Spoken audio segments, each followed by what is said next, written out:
Hello guys, आपने login किया है फोरमैन आर्मी को, जहां पर आपको मिलेंगे ऑसम कंटेंट्स, अमेजिंग स्टोरीज। तो दोस्तों आज हम लोग करने वाले हैं परमैन सेव पाको। तो गाइस जल्दी से जल्दी शुरू करते हैं बिना किसी टाइम पास के। और हाँ गाइस, वीडियो की टाइमलाइन में पहले ही बता दूं, परमैन बर्ड प्लेनेट से वापस आ चुका है, लेकिन परमैन और पाको की शादी अभी तक नहीं हुई है। तो गाइस शुरू करते हैं बिना किसी टाइम पास के। और हाँ गाइस, हमारे बाकी चैनल्स पर भी डेली वीडियोस आती हैं। हाँ, एक ताऊ का फंडा और एक ताऊ हैवी ड्राइवर है, दोनों पे डेली वीडियोस आती है और इस पे भी डेली वीडियोस आएंगी। तो कृपया करके हमारे बाकी के चैनल्स पर भी थोड़ा सपोर्ट दिखाएं। Link is in the description, आप जाइए वहां पर और कृपया करके एक सब्सक्राइब का बटन ठोक दीजिए। और अब हम इस स्टोरी को शुरू करते हैं। तो गाइस हम लोग देखते हैं कि एक दिन मिस सुमीरे बहुत ही ज्यादा शॉक्ड हो जाती है, जिस दिन मिस सुमीरे को पता चलता है कि परमैन अर्थ पर वापस आ चुका होता है।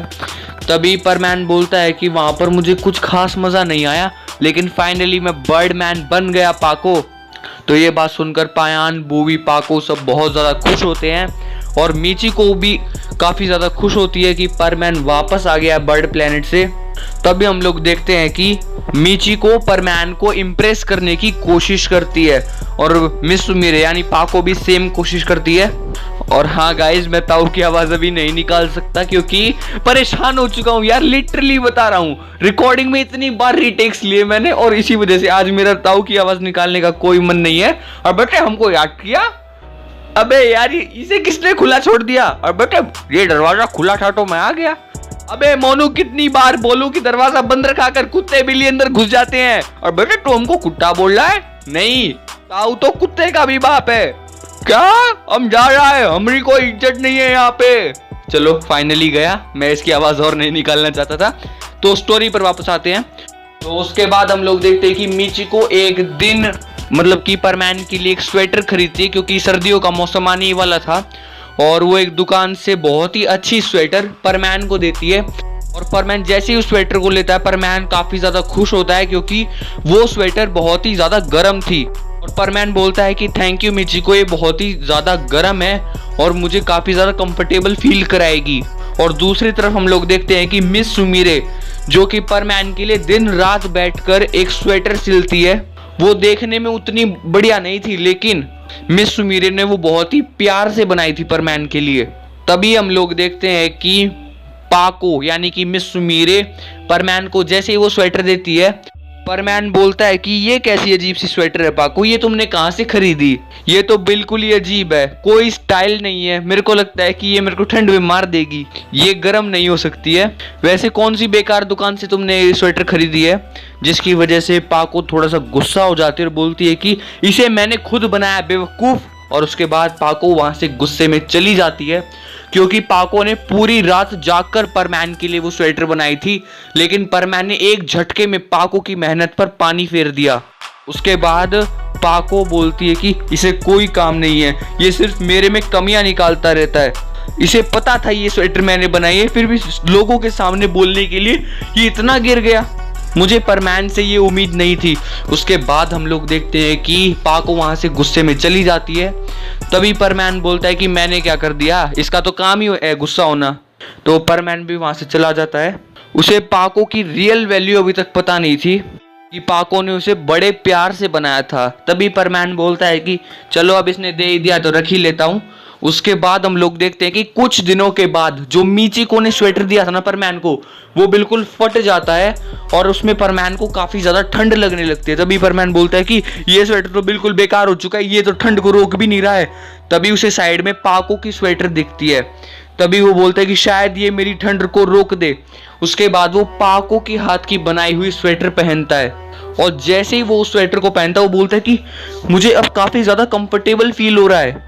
ये स्वेटर भले ही दिखने में इतनी अच्छी नहीं है, लेकिन इसके अंदर मेरे को गर्मी मिल रही है। तो उसके बाद हम लोग देखते हैं कि परमैन पूरी रात पेट्रोलिंग करता है और उसके बाद परमैन को भी काफी ज्यादा बुरा लगता है कि उसने पाको का मजाक उड़ाया था उस स्वेटर को लेके, और कल रात उसी स्वेटर ने उसकी हेल्प की। उसके बाद परमैन बोलता है कि ठीक है, मुझे पाको से माफी मांगनी चाहिए।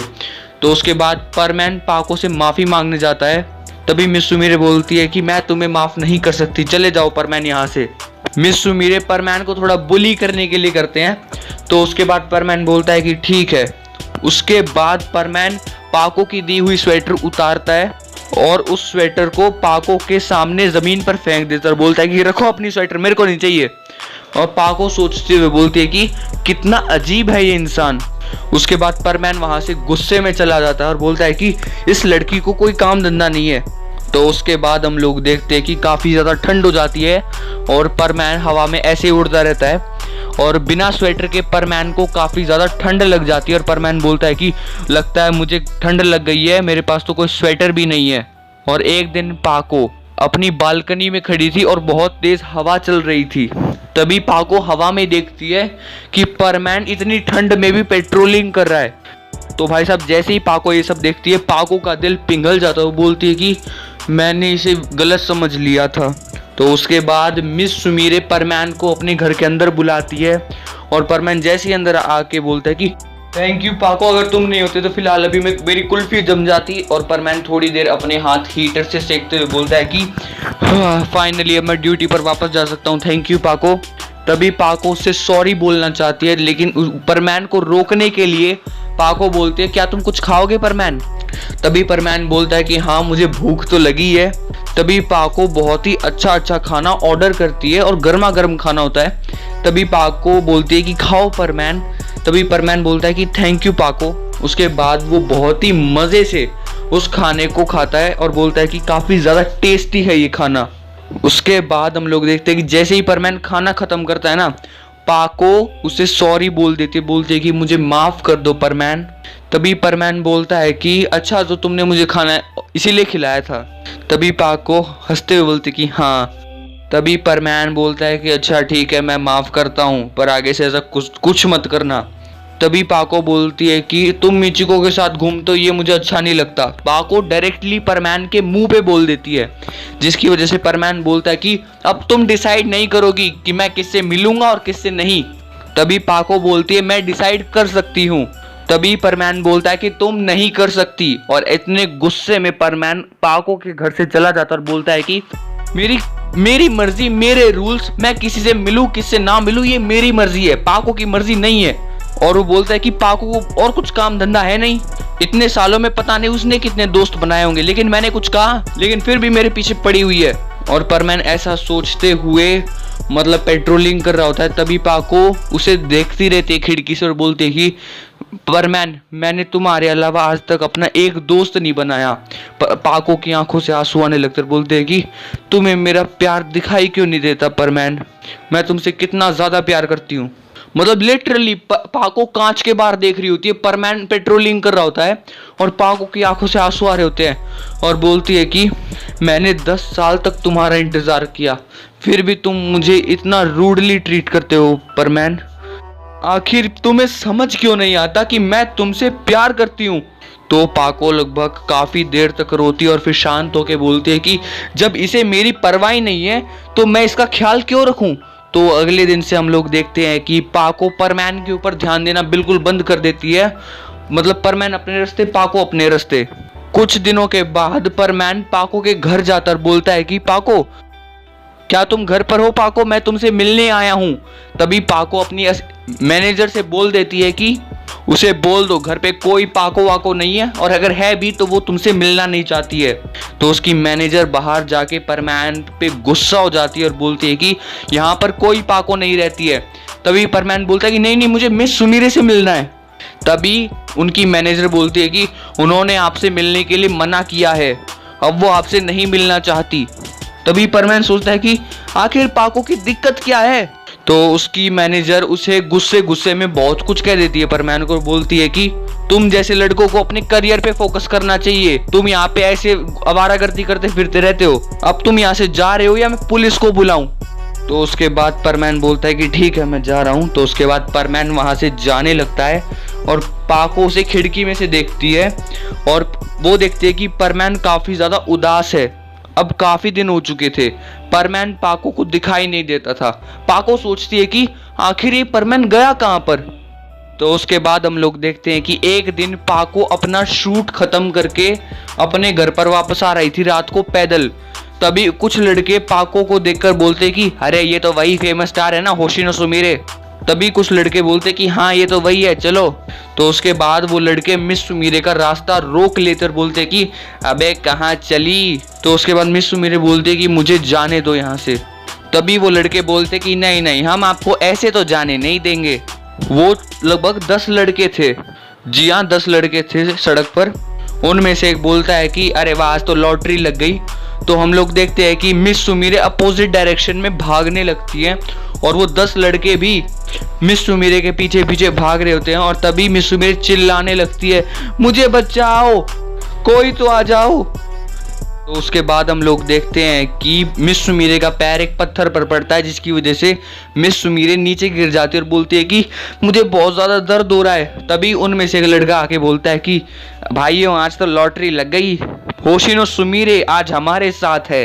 तो उसके बाद हम लोग देखते हैं कि एक लड़का मिस सुमीरे की तरफ बढ़ रहा होता है, तभी वो किसी चीज़ से टकरा जाता है और बोलता है कि अबे ये कांच जैसी चीज़ क्या है। तभी पाको की नज़र जाती है कि वो तो डायमंड शील्ड है जो परमैन के पास थी। तभी पाको काफी ज्यादा खुश होती है कि परमैन मुझे बचाने के लिए आ गया। लेकिन हम लोग देखते हैं कि काफी देर तक परमैन वहां पर नहीं आता है और वो शील्ड वहीं पे रखी रहती है। थोड़ी देर बाद वहां पे पुलिस आ जाती है और वो सारे लड़कों को पकड़ लेती है, लेकिन उनमें से एक लड़के को वो नहीं पकड़ पाती और वो एक लड़का वहां से भाग जाता है और वो बोलता है कि होशिनो सुमीरे को तो हम बाद में देख लेंगे। लेकिन पाको सोचती रहती है कि परमैन मुझे बचाने के लिए क्यों नहीं आया, लेकिन उसकी डायमंड शील्ड तो आई थी। तभी मिस सुमीरे बोलती है मेरी समझ में नहीं आता है कि ये परमैन करता क्या रहता है। तो उसके बाद पाको हॉस्पिटल जाती है, उसके मतलब कि जहाँ पर वो गिरी थी उसका घुटना छिल गया था, जिसकी वजह से वो अपने घुटने पर दवाई लगवाने के लिए गई थी और वहाँ पर उसे काफ़ी ज़्यादा दर्द हो रहा होता है अपने घुटने में। और उसके बाद थोड़ी देर बाद वो अपने घर पर होती है और मिस सुमीरे सोच रही होती है क्या मैंने परमैन के साथ सही बिहेव किया, वो मुझे बचाने के लिए वहां पर नहीं आया लेकिन अपनी डायमंड शील्ड को भेज दिया ताकि मैं सेफ रहूं। तो कुछ दिनों के बाद हम लोग देखते हैं कि परमैन को एक अवार्ड मिलता है और उस अवार्ड फंक्शन में फाइनली परमैन जब पहुंचता है ना, तो मिस सुमीरे उसे एक अवार्ड देते हुए बोलते हैं कि परमैन मुझे तुमसे कुछ बात करनी है। लेकिन परमैन मिस सुमीरे को इग्नोर कर देता है और अपना प्राइस लेके वहां से जाने लगता है। तभी मिस सुमीरे बोलती है कि परमैन मेरी बात तो सुनो। तभी परमैन पीछे मुड़कर बोलता है कि क्या काम है तुम्हें। तभी मिस सुमीरे बोलती है कि थैंक यू परमैन। तभी परमैन बोलता है कि किस बात के लिए थैंक यू। तभी मिस सुमीरे बोलती है कि तुमने मेरी हेल्प की, तुमने अपनी डायमंड शील्ड मुझ पर लगाई। तभी परमैन बोलता है कि चलो ठीक है कोई बात नहीं। तभी मिस सुमीरे बोलती है कि तुम मुझे बचाने के लिए वहां पर क्यों नहीं आए। तभी परमैन जाते जाते बोलता है कि मुझे तुम्हारे आसपास रहना बिल्कुल पसंद नहीं है पाको। और उसके बाद परमैन वहां से उड़कर चला जाता है। लेकिन मिस सुमीरे के हार्ट में वो बहुत ही तेजी से चुभता है कि परमैन ने मुझे बोला कि उसे मेरे साथ रहना पसंद नहीं, ऐसा क्यों। तो उसके बाद हम लोग देखते हैं कि पाको अपनी सेक्रेटरी से पूछती है कि आपने परमैन को क्या क्या बोला था। तभी उसकी सेक्रेटरी बोलती है कि हमने उससे कुछ एक दो बातें बोली थी कि आप आवारागर्दी करते रहते हो और हम पुलिस को बुला देंगे अगर आप फिर से ऐसा करोगे तो। तभी पाको बोलते कि अबे पागल लौरट, तुझे अक्ल है, तू क्या बोल रही है। अबे क्या हो गया ताऊ। और बेटे ये कोई पागल लौरट का फोन है, चंपा आंटी। अबे चंपा आंटी का फोन है। अरे माफ कर दे, अरे सॉरी मनोज बुढ़ा कहीं का। ताई जी मायके गई हुई है इसीलिए ये ऐसी हरकतें कर रहा है। और गाइस हमारी न्यूज़ कॉमेडी वाली वीडियो देखोगे तो तुम्हें सब कुछ समझ में आ जाएगा, उसका लिंक डिस्क्रिप्शन में जाके देख लेना। इस वीडियो के बाद देख ही लेना प्लीज यार, देख लो। तो उसके बाद हम लोग देखते हैं कि परमैन और पाको एक दिन मूवी देखने के लिए जाते हैं और बाय चांस वो वहां पे टकरा जाते हैं। तभी मिस सुमीरे बोलते कि परमैन तुम यहाँ पर, तुम्हारी सीट कहाँ पर है परमैन। तभी परमैन बताता है कि मेरी 3rd रो में सीट है। और उसके बाद परमैन अपनी सीट पे जाके बैठ जाता है जो कि 3rd रो होती है। तभी मिस सुमीरे की मैनेजर मिस सुमीरे के पास आके बोलती है कि मैम आपकी सीट 1st रो में है। तभी मिस सुमीरे अपने मैनेजर को बोलती है कि तुम एक काम करो, तुम 3rd रो की सारी सीट खरीद लो। तभी उसकी मैनेजर बोलते हैं कि अरे हमें 1st रो मिल रही है तो आपको 3rd रो में क्यों बैठना है मिस सुमीरे। तभी मिस सुमीरे बोलती है जितना मैं कहूँ उतना ही करो।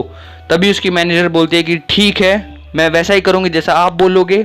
तो उसके बाद हम लोग देखते हैं कि मिस सुमीरे की मैनेजर जाती है और हॉल के ऑर्गेनाइजर से बात करके थर्ड रो की सारी सीट्स खरीद डालती हैं और उसके बाद पाको परमैन के साइड में जाकर बैठ जाती है और बोलती है कि मैं तुम्हारे साथ बैठना नहीं चाहती हूँ, ये सीट मुझे यहाँ पर लेकर आई है। तभी परमैन बोलता है कि तुम्हें जो करना हो करो। असल में वो एक रोमांटिक पिक्चर थी और पाको परमैन के साथ देखना चाहती थी। तो फाइनली भी ऑर्गेनाइजर्स को पता चलता है कि मिस सुमीरे भी आज की फिल्म देखने आई हैं। तो वो उन्हें एक बार स्टेज पर बुलाती है और फोटो शूट करने के बाद जैसे ही मिस सुमीरे अपनी सीट पर बैठने के लिए जा रही होती हैं, तभी हम लोग देखते हैं कि मिस सुमीरे के रास्ते में कोई टांग अड़ा देता है, जिसकी वजह से मिस सुमीरे नीचे गिरने वाली होती हैं। तभी परमैन नीचे आ जाता है, जिसकी वजह से मिस सुमीरे डायरेक्टली फ्लोर पर नहीं गिरती है, वो मिक्सुओ की छाती पर गिर जाती हैं। और उसके बाद मिस सुमीरे काफ़ी एम्बैरेसिंग फील करती है और वो मिक्सुओ को बोलते थैंक यू परमैन, तुमने मेरी मुझे गिरने से बचा लिया। तो मिस सुमीरे ऐसे थोड़ा अटक के बोलती हैं, क्योंकि मिस सुमीरे कि काफ़ी ज़्यादा शर्मा जाती हैं। तभी परमैन बोलता है कि हाँ ठीक है, कोई बात नहीं। तो उसके बाद परमैन उस आदमी का कॉलर पकड़ लेता है और बोलता है कि अबे तो उठ, ज़्यादा लोगों के रास्ते में टांग अड़ाना आता है क्या तेरे को। उसके बाद वो आदमी बोलता है कि मुझे हाथ कैसे लगाया तूने। तभी परमैन बोलता है कि अच्छा, तेरे जैसे कीड़े को तेरी औकात दिखानी पड़ेगी, परमैन बोलता है। तो उसके बाद परमैन उसे हवा में उठा देता है और बोलता है कि बताऊं क्या मैं कौन हूं। तभी मिस सुमीरे परमैन का हाथ पकड़ते हुए बोलती है कि परमैन प्लीज जल्दी चलो यहाँ से। तो उसके बाद मिस सुमीरे परमैन का गुस्सा शांत कराती हैं और उसे वहां से ले जाती हैं। तभी परमैन बोलता है कि तुमने मुझे क्यों रोका, अगर तुम मुझे नहीं रोकती तो उसकी औकात दिखा देता मैं उसे। तभी मिस सुमीरे उसे बताती हैं कि तुम अभी जिस पर हाथ उठाने वाले थे वो एक बहुत ही बड़ा आदमी है, अगर तुम उस पर हाथ उठा देते तो तुम्हें आज की रात जेल में भी बितानी पड़ सकती थी। तभी परमैन बोलता है कि तुम इन लोगों से इतना डरती क्यों, मैं परमैन हूँ। तभी पाको परमैन पर गुस्सा होते हुए बोलते कि हाँ परमैन हो, लेकिन तुम्हारे भी कुछ रूल्स एंड रेगुलेशंस होते होंगे, या तुम इतने ताकतवर बन चुके हो या तुम किसी रूल रेगुलेशन को नहीं मानते हो। तभी परमैन बोलता है कि जाओ, मैं तुमसे बात नहीं करता, एक तो इसकी हेल्प करो, ऊपर से ताने मारती है। तो उसके बाद परमैन वहां से गुस्से में चला जाता है और पाको बोलती है कि ऐसे ही चला गया, बिना बोले ही चला गया ये तो। उसके बाद मिक्सुओ को थोड़ा सा अफसोस होता है और वो उस हॉल की पहली मूवी होती है जिसकी वजह से हॉल के ऑर्गेनाइजर्स पहली बार एक पार्टी करने वाले होते हैं और जो जो मूवी देखने आया था ना उन सभी को पार्टी में बुला लेते हैं। पार्टी में वो वाला आदमी भी होता है जिसे परमैन ने कॉलर पकड़ के उठाया था। वो आदमी बहुत ही ज़्यादा गुस्सा होता है परमैन के ऊपर। तभी वो सोचता है कि मिस सुमीरे ने उसका हाथ खींचा था। उसके बाद उस आदमी को समझ आ जाता है कि अच्छा तो ये बात है, होशिनो सुमीरे परमैन को डेट कर रही है, परमैन होशिनो सुमीरे का बॉयफ्रेंड है। तो अगर मुझे परमैन से बदला लेना है तो मुझे होशिनो सुमीरे को नुकसान पहुंचाना होगा। तो उसके बाद हम लोग देखते हैं कि पार्टी में वो आदमी मिस सुमीरे की ड्रिंक में एक नींद की गोली मिला देता है और जैसे ही मिस सुमीरे उसे पीती है वो समझ जाती है कि उसके साथ कुछ बुरा होने वाला है, क्योंकि उसने एक अजीब और गरीब ड्रिंक पी ली है। तो उसके बाद होशिनो सुमीरे लड़खड़ाते पैरों के साथ परमैन तक पहुंचने की कोशिश करती है। वो जानती थी कि अगर एक बार वो परमैन तक पहुंच गई फिर उसे कोई भी नुकसान नहीं पहुंचा सकता। परमैन उससे काफी ज्यादा दूर खड़ा था और पाको को घूरे जा रहा था। और तभी परमैन सोचता है कि आखिर इसे हो क्या गया है, ये ऐसे क्यों चल रही है। तभी परमैन सोचता है कि अरे मुझे क्या। उसके बाद वो पीछे मुड़कर ड्रिंक बनाने वाले से बोलता है कि मेरे लिए एप्पल जूस देना। तभी परमैन जैसे ही एप्पल जूस पीते पीते पीछे मुड़ता है, वो देखता है कि पाको वहां पर नहीं है और वो उसे सारे हॉल में देखता है। तभी परमैन सोचता है कि आखिर पाको चली कहां पे गई, अभी थोड़ी देर पहले तो वो मेरे सामने खड़ी थी। तभी ऊपर से एक आवाज आती है, परमैन मुझे बचाओ। हम लोग देखते हैं कि वो आदमी पाको को बेडरूम की तरफ ले जा रहा होता है। तभी परमैन बोलता है कि अबे तेरी तो, और काफी सारे लोग परमैन को पकड़ लेते हैं और वो आदमी बोलता है कि अब ये परमैन कुछ नहीं कर पाएगा। और उसके बाद वो आदमी बेडरूम का दरवाजा खोल के अंदर जाता है और जैसे ही वो अंदर पहुंचता है वो देखता है कि वहां पर परमैन है और बोलता है कि अरे रे रे रे बेचारा, क्या समझ रहा था परमैन को, पता नहीं। जिसके बाद वो काफी ज्यादा डर जाता है और बोलता है कि अगर तुम आगे आए तो मैं मिस सुमेरे के पेट में चाकू मार दूंगा, ये अभी बेहोश है।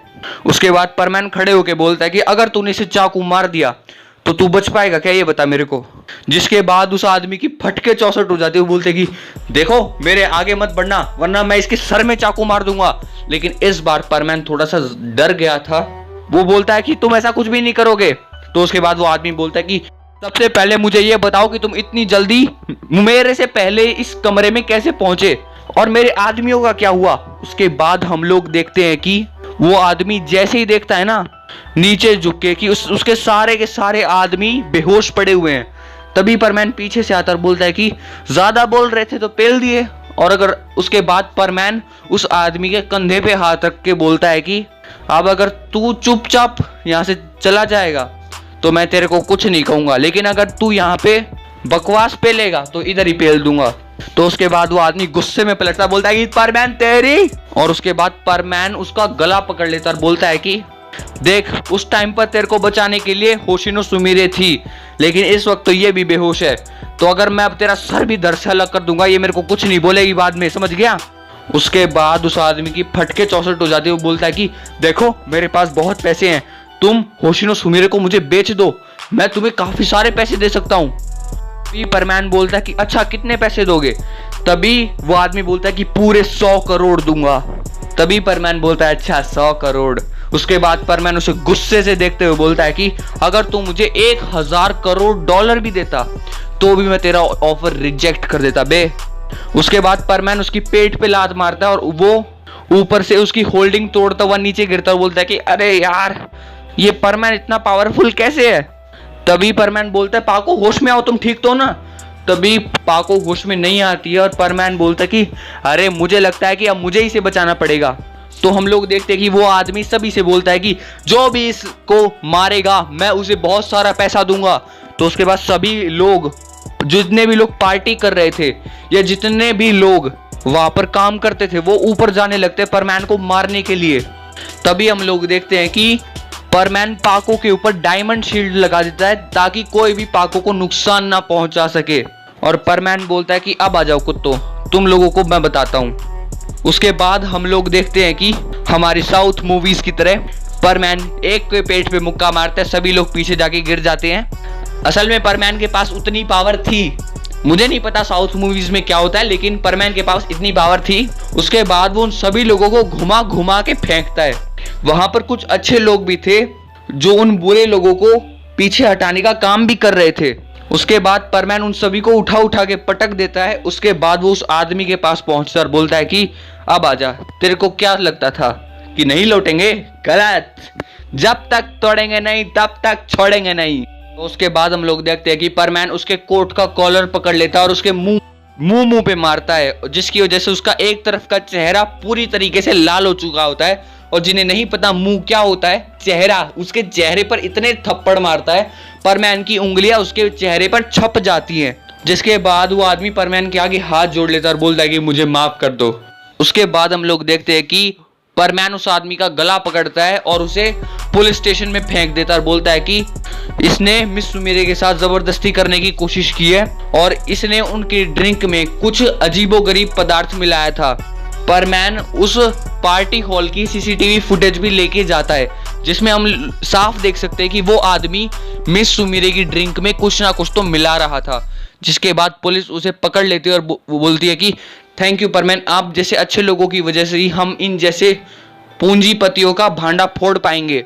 और परमैन उसे गुस्से से घूरता हुआ बोलता है कि आज के बाद ये बाहर नहीं दिख जाना चाहिए मुझे ऑफिसर। तभी पुलिस स्टेशन का ऑफिसर बोलता है कि ओके सर। और उसके बाद परमैन वहां से गुस्से में चला जाता है और जाने के बाद वो पार्टी हॉल जाता है और पाको को वहां से उठाकर ले आता है।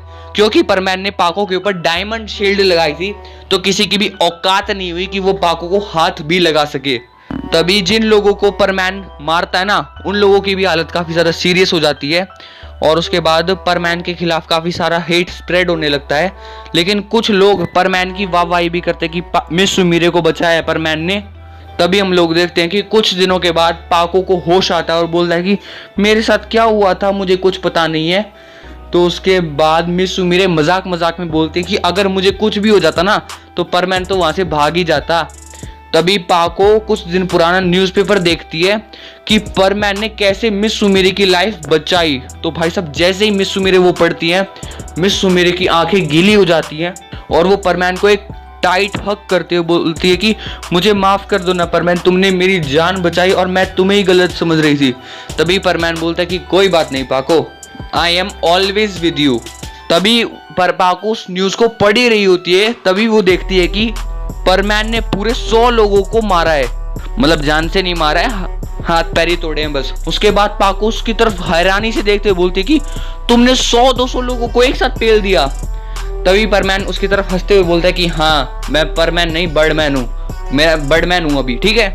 और तभी परमैन सारी बातें बताता है पाको को कि कैसे उस आदमी ने उसके साथ जबरदस्ती करने की कोशिश की थी और परमैन ने उसे बचाया था। मतलब कि पार्टी हॉल के सीसीटीवी कैमरा में भी सब कुछ दिखाई दे रहा होता है। और जैसे पाको देखती है कि परमैन ने एक साथ ही 60 लोगों को उड़ाकर फेंक दिया था और उसके बाद वो भागा भागा कमरे के अंदर चला गया था। तो यही राज है कि परमैन एकदम से कमरे के अंदर चला गया था। तो उसके बाद हम लोग देखते हैं कि पाको थोड़े दिनों बाद हॉस्पिटल से वापस आ जाती है क्योंकि उस गोली से पाको का पेट भी खराब हो गया था। तो उसके बाद हम लोग देखते हैं कि सभी लोग पार्क में बैठे होते हैं। तभी परमैन पीछे से आता है और पाको की आंखें बंद कर लेता है और बोलता है कि पाको मैं कौन हूँ। तभी हम लोग देखते हैं कि पाको बोलती है बर्डमैन। तभी सभी लोग हैरान होकर बोलते हैं कि अरे गलत बता रही है, ये परमैन है। तभी परमैन बोलता है कि सही बता रही है, मैं बर्डमैन बन चुका हूँ ना। तो उसके बाद हम लोग देखते हैं कि परमैन पाको को प्रपोज कर देता है। तो उसके बाद हम लोग देखते हैं कि मिस सुमीरे जैसे ही ये सब देखती है वो काफी ज्यादा खुश हो जाती है और वो अपने चेहरे पर हाथ रख लेती है। और दूसरी तरफ जेलिस मीची को अपने बाल पकड़ते हुए उठती है कि ये इम्पॉसिबल है, मिस सुमीरे मेरा, परमैन मेरा है। और वो मिस सुमीरे का गला पकड़ने के लिए आगे बढ़ती है। तभी परमैन उसके ऊपर डायमंड शील्ड लगा देता है और बोलता है कि अब छू के दिखा पाको को। और उसके बाद परमैन और पाको वहां से चले जाते हैं और हम लोग देखते हैं कि कुछ दिनों के बाद परमैन और पाको शादी कर लेते हैं और काफी खुशी खुशी रहना शुरू कर देते हैं। तो गाइस अगर आपको ये स्टोरी पसंद आई तो यहाँ पर होती है इस स्टोरी की हैप्पी एंडिंग। तो यार अगर तुम्हें इस स्टोरी की हैप्पी एंडिंग से मतलब कि कुछ मजा आया हो तो लाइक कर देना, सब्सक्राइब कर देना, शेयर कर देना और सब कुछ कर देना, जो कुछ कर सकते हो कर डालो। और गाइस मैंने सोचा कि मैं जून में 90 वीडियोस बनाऊंगा। जी हाँ 90 वीडियोस बनाऊंगा जून में। हर चैनल पर 30 वीडियोस आएंगी। तो कृपया करके हमारे बाकी के चैनल्स को भी सब्सक्राइब कर लीजिए, वहां पर भी अब डेली कंटेंट आता है। कृपया करके हाथ जोड़ के बोल रहा हूँ, प्लीज हमारे बाकी के चैनल्स को भी सब्सक्राइब कर दीजिए। ताऊ के फंडे को स्पेशली कर लेना क्योंकि वहां पर तो मेन कॉमेडियन आते रहते हैं। और फिलहाल आज भी हमने एक बहुत ही बढ़िया वीडियो डाली है, कृपया करके आप जाकर जरूर देखें। ताऊ वर्सेस जीजी, आपको बहुत मजा आएगा देखकर। तो गाइज अब मैं भी चलता हूं, मुझे ताऊ का झूठा नाम लगाना है। बाय। हेलो ताई जी, आप वीडियो कॉल पे बात कर रही हो ना मुझसे? हाँ बेटा मुझे वीडियो कॉल पे बात करनी पड़ रही है क्योंकि मैं तो अपने मायके में आ गई हूँ ना। आपको पता है ताऊ और चाचा कल रात से घर नहीं आए हैं। हे भगवान, ये आदमी कहाँ चले गए? और जब मैंने आज सुबह दरवाजा खोला ना, मैंने देखा कि 2 शराबी झूमते झूमते बेल बजा रहे हैं और वो 2 जुआरी और कोई नहीं, ताऊ और चचा ही थे। हे भगवान, ये दोनों चचा तो बिल्कुल मिर्जापुर वाले चचा पे उतरे हुए हैं। कोई काम धंधा नहीं है। बेटा एक काम कर, तू MRF वाला बैट ले और दोनों को सूद दे। थैंक यू ताई जी, पहली बार इतिहास में। ये रहा मेरा बैट और ताऊ तो तेरी। अबे हमको मारता है। अरे बेटा हमको छोड़ दे। अरे हमने कुछ नहीं किया। अरे बेटे हमको छोड़ दे। अरे हमको मारा, बचाओ। अरे हमको मारता, बचाओ।